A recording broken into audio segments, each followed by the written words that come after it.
Hey, what's up? This is Jared with the iPhone App Podcast, and today we're going to take a look at Evernote. Long overdue. I know all of you have been watching me scroll right past this app forever, and I apologize for that. Evernote is a great app and social tool on the internet. Those of you that have used Evernote before know that Evernote is pretty awesome.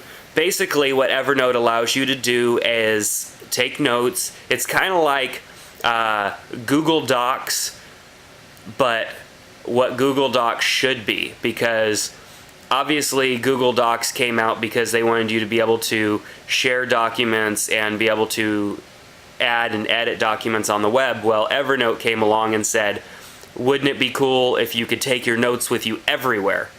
So Evernote is an app that actually runs on your computer.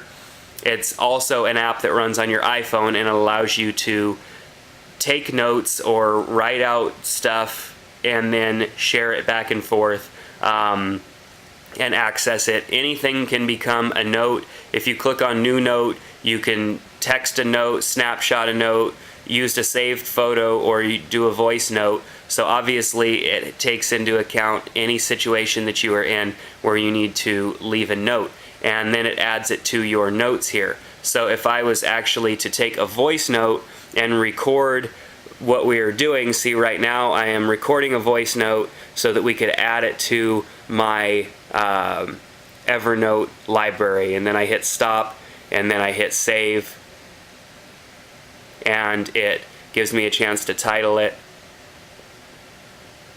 So let's go ahead and do that. Oh, yes. It's hard to spell when you're sitting in an awkward position writing these things. So now we've got obviously pending. It was syncing it. So it's syncing it to the web, to my account. So you do have to go and sign up for an account.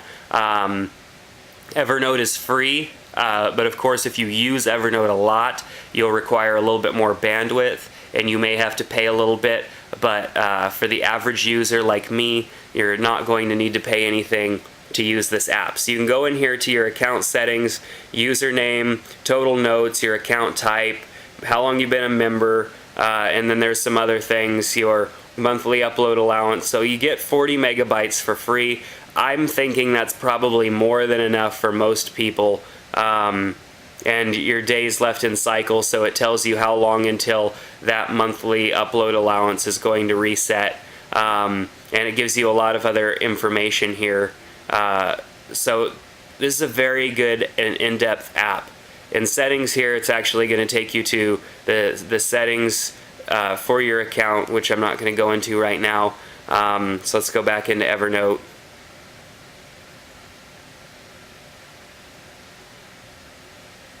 So Evernote is a great app. I think that they really got it right when it came to taking notes and sharing documents and all of that stuff. They covered all the bases. I could take pictures of stuff and add it in there, and then it just becomes like my notebook.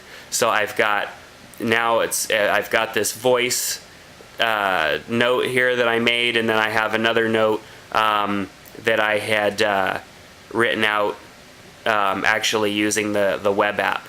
And the app on my computer, which allows you to save screenshots and different things like that as well. So having Evernote on your computer even adds more functionality that the iPhone doesn't have as well. So very, very, very good app, Evernote. I recommend that you download it and check it out.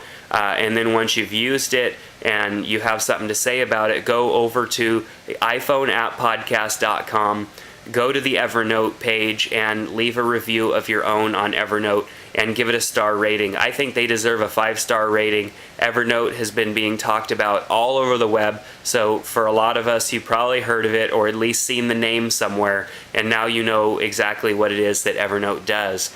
And you can see how it could benefit your life, because obviously it has a lot of functionality over Notes that's on your iPhone, and Google Docs, which most of us know is not very friendly for the iPhone. So The iPhone App Podcast is sponsored and supported by GoDaddy.com. If you want to help support our podcast and help us pay some of these bills we've got, you can go over to GoDaddy.com and buy a domain name or buy some web hosting or something like that and save a little bit of money using these coupon codes that you see here: iPhone, iPhone 1, and iPhone 2. And then I also am using myself as a sponsor for now. My website, jaredhill.com. I'm a photographer and a web designer, so if you find yourself needing any services like that, my clients appreciate the fact that I am very personable. Those of you that have been watching the podcast for a while kind of know my personality, and I just love one-on-one with my clients, getting to know their needs, and obviously when it comes to web design, putting together the best presentation device that they could possibly have to gather new clients and share information with potential clients. So that's what I do. I'm a web designer and I'm a photographer. So check out my website, and but first and foremost, go over to the iPhone App Podcast and check stuff out there. So that's going to do it for today. Until next time, my name is Jared, and you have been watching the iPhone App Podcast. Take care.